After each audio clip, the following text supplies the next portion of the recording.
So I am riding my motorcycle. It's 2005. I turn right onto a street. There is construction on the right-hand side on the outside lane, so I go into the inside lane. And on my left-hand side is the opposing traffic. They are waiting for a left-hand turn light, so there's stacked up traffic. I got a car behind me that when the construction clears out, the car behind me comes up to my right-hand side, so it wants to overtake me. Just at that very moment, a Dodge Durango waiting in the left-hand turn lane decides it's going to shoot across my lane into what I think is the gas station, so it doesn't have to wait in the left-hand turn lane. I then smack into that Dodge Durango at around a little under 20 miles an hour. Let me tell you, it is the greatest impact I have ever felt in my life.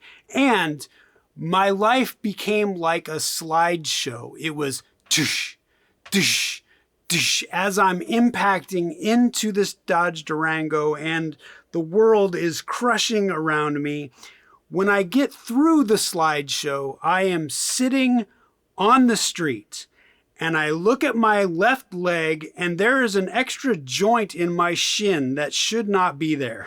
And I lift my leg and it wobbles and I think, this is not good.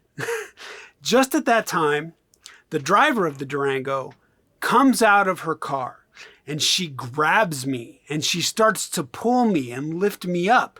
And she's in a panic. This can't have happened. I can't have caused this destruction. This is all what I'm guessing is in her head. And I say, let go of me. And she kind of shakes awake and realizes that I don't want her to do this. So then she grabs my motorcycle and she starts pulling on my motorcycle, but I am attached to my motorcycle. So again, I say, stop, don't touch me. And she again snaps out of it, looks at me, and then runs back into her car. And at this point, the bystanders are coming around and there's a lead bystander, and the lead bystander says, hey, do you want us to call anybody? And I say, yeah, 911. And he laughs and he says, yeah, we're already doing that. We did that. Is there anybody else you want us to call? And the only number I could think of is my mother. I'm in Southern California where this accident happened. She's up in Northern California. And I think, all right, she needs to know. Somebody needs to know. And so I give the number to the guy. And he's going to put me on speakerphone because I've got a helmet on. Now, let's go back to when I'm 10.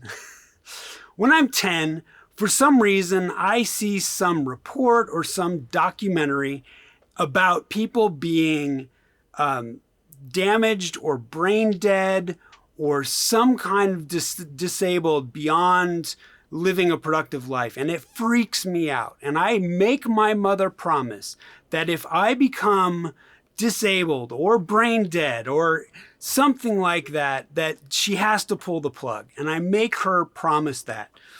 So back to the real world. This guy calls and he says, ma'am, your son has been in a motorcycle accident and he wants to talk to you. And I say, hey mom, I got a broken leg. I don't ever remember passing out. I'm lucid. Everything's good. And she's on speakerphone and she says, good. So we don't have to kill you? And everybody in all the bystanders are just looking, like, they can't believe the words that just came out of my mother's mouth. This is what? But just at that time, the driver of the Durango decides that she's going to back her car up.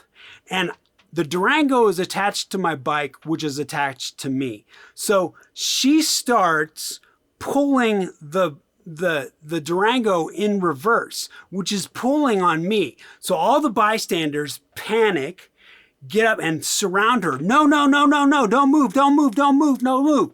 So she stops. But in the movement, my gas line got loose. So now they smell gas, and the leader of the bystanders says, "We gotta move him." And they grab me, and I say, "Let go of me."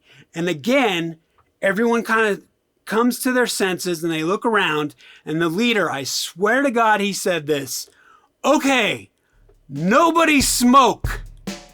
And that is the story of the second time I got hit by a car.